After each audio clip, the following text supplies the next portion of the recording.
Hello, this is Sunil Hazari, faculty member in the Department of Marketing in the Richards College of Business. And my presentation today is on the use of microlearning and social media clips sourced from different social media platforms and how we can use them in our online courses. So the agenda we will be following is we will first look at the benefits and characteristics of microlearning. Then we look at some work that has already been done that supports the use of microlearning in college courses. And I've been using this strategy for a few years now, and I have a library of clips that I use. And I'm going to show you two samples of these. And if you're convinced, then you'll be shown how to use or implement these clips as well as microlearning in your classroom. And it can be done in an online course as well as it can be used as supplementary instruction in on-campus courses when these clips can be embedded in PowerPoint presentations such as what I'm doing today. And then we will conclude with key takeaways and caveats when using microlearning. So why this topic? A few years ago, I started my research on social media and digital marketing. And the research I was doing was more from a marketing perspective because social media was becoming very, very popular with consumers.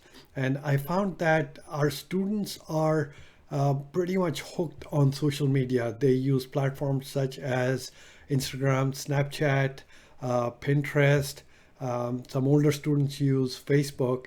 So I started my research first with Pinterest, which is a niche platform that is very visually appealing.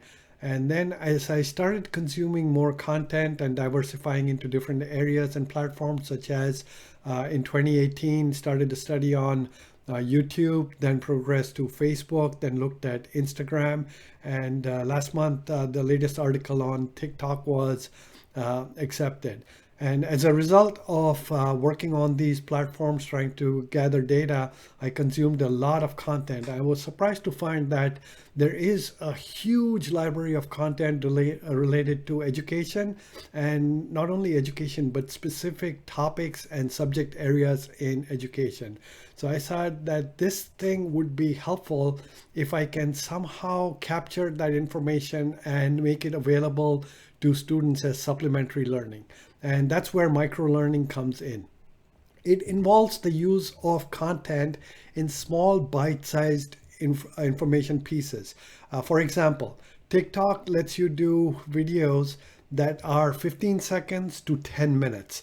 And the most ideal form of content that I feel is helpful to students as supplementary instructions is anywhere between 1 to 3 minutes. And I'll show you samples of those. The microlearning content should provide focused content. So you cannot have a broad-based topic. If you need to do something specific, then that's where microlearning is right for you. And it doesn't have to be a video. I'll show you examples of animated GIFs, infographics, audio, podcasts. These can be all tailored to what your learning objectives are and what you are expecting microlearning to do for you. Some of the benefits that I found reported in literature were that it is attention grabbing because let's say student is reading text in discussion board and then the student comes across video. Now, that may be a preferred platform. So the student automatically gravitates towards that content. So it caters to individual learning styles. Any specific information that you want students to know that can be projected using microlearning content. And then there's a huge search engine, and I'll show you this, in all social media platforms.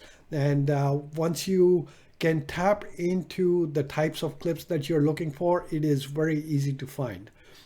So then, before implementing microlearning, I decided to see what literature had already been done. Some authors reported that technology is advancing, and we've seen the advancement of technology in over the past few years, and most recently with AI type tools, which is going to even supplement learning because you can customize your own subject delivery, content delivery using avatars, for example.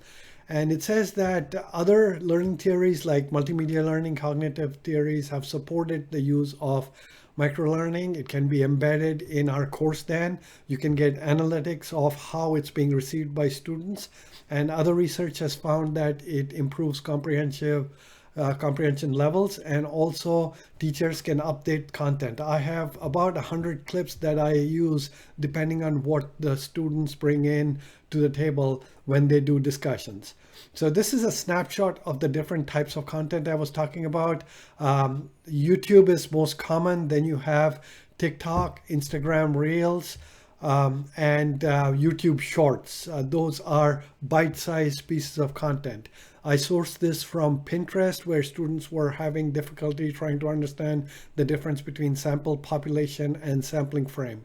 And I teach a web design course, so to give students an introduction of multimedia, this is one of the posts in the announcements, so that visually capturing it gives you an idea of what the topic is about. So let's take a look at the first sample. And let me set this up. Over here, I discuss search engine optimization, and students during the week do research in looking at what is SEO.